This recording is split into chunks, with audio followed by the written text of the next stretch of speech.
For this last part of exercise 11.4, you are going to triangulate the epicenter of an earthquake using 3 seismogram printouts, one from Seattle, one from Boston, and one from Los Angeles. So let's go through Seattle as an example. We have that printout on the top, and we can see here they've marked for us where 5:30 is on the timestamp. And so if we go over to where the P wave arrives, where it starts, that is about 5:42 and 15 seconds. Okay, so we have our P wave arriving at 5:42:15. We have our S wave arriving at 5:46 and 30 seconds. And then if we kept going, we have the L wave arriving at about 5:48 and 15 seconds. And the R wave arriving at 5:49 and 15 seconds. So each one of those, you're going to record in this table. There's my cat. for Seattle, okay? Next, you're going to need to calculate the difference in the arrival time of the P wave and the S wave. And we're just going to focus on that for coming up with our distance.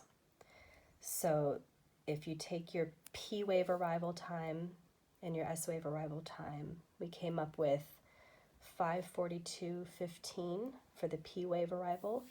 We came up with 5:46:30 for the S wave arrival. And so that's a difference of 4 minutes and 15 seconds for the S minus P arrival time. Then we're going to come over here to our travel time curve. Okay, and I have this little 3x5 card. So we have 4 minutes and 15 seconds is our S minus P, all right? I'm going to mark just here on the edge. I'm going to put P, right? Here's the time along the y-axis. I'm going to put that tick mark where I put the P right at 0, all right? You can see that. And now I'm going to go up the y-axis to as close as I can get for 4 minutes and 15 seconds. So I'm going to put it right about there, all right? And this is our S. This distance here represents 4 minutes and 15 seconds worth of time between the P and the S wave. Now I'm going to trace, keeping my P tick mark along the P wave curve line.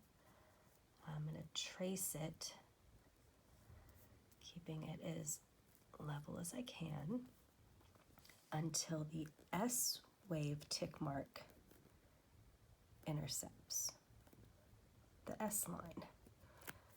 And then, so, right about there.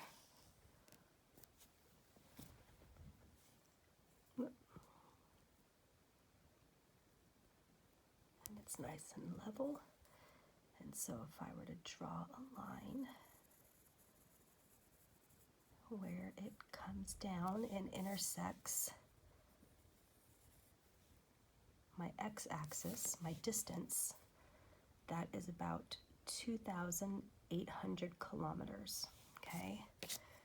So for Seattle, I'm getting that my distance, based on the difference in arrival time for the P and the S waves, is 2,800 kilometers.